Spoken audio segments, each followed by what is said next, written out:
हजरात एक ज़रूरी ऐलान सुनो।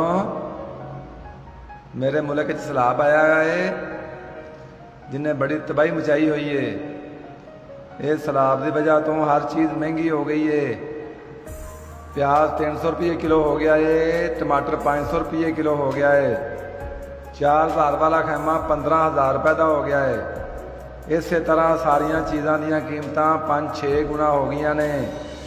मेरे पाकिस्तानी भराओ, ये तुहाडे वास्ते एक सुनहरी मौका है। जे तुहाडे कोल कंबल, खेस, चादरां, कोई पाटे पुराने कपड़े अजाफी मौजूद ने, वो तुसी 4-5 गुना वध रेट से बेच सकते हो। ये ना सोचा जे कि सैलाब विच बंदे मर गए ने, मकान ढह गए ने, अरबां का नुकसान हो गया है।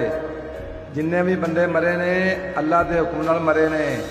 ਇਹਦੇ ਵਿੱਚ ਤੁਹਾਡਾ ਕੋਈ ਕਸੂਰ नहीं। मौले ਨੂੰ मौला ना मारे तो मौला नहीं मरदा। छेती छेती अपनिया चीज़ां वध रेट ते बेच लो। वो ना होवे अंग्रेज़ काफर बाहरों चोखा समान घल दवे तो फिर तुहाडा समान विके ही ना।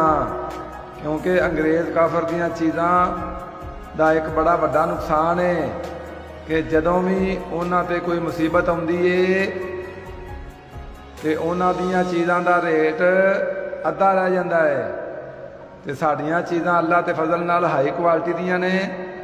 इन्हां दियां कीमतां मुसीबत वेले घर पईयां दियां 4-5 गुना वध जांदियां ने। लिहाजा तुसी इंसानी हमदर्दी दे चक्करां 'च ना पिया जे। इस मौके तो फायदा उठाओ ते नाले उमरे भी खुले हुए ने। इस कमाई नाल तुसी उमरा भी कर सकते हो। ये सैलाब रोज़ रोज़ जे आउणा, फिर साल बाद ये मौका मिलना जे। हो सकता है उदों तक जिंदगी रवे ना रवे। पहले भी साडे पाकिस्तानी भरावां ने बड़ा फायदा उठाया सी। करोना के दिनों में 10 रुपए का मास्क 150 रुपए का दिता सी ते अज वो बड़े सौखे ने।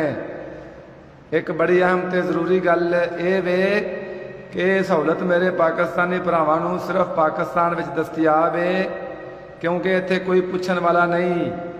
किसी होर मुल्क विच जाके चवल ना मारिया जे, लित्तर बड़े पैणगे, क्योंकि उत्थे आफत नूं आफत समझिया जाता है, कारोबार नहीं। ऐलान खत्म होया।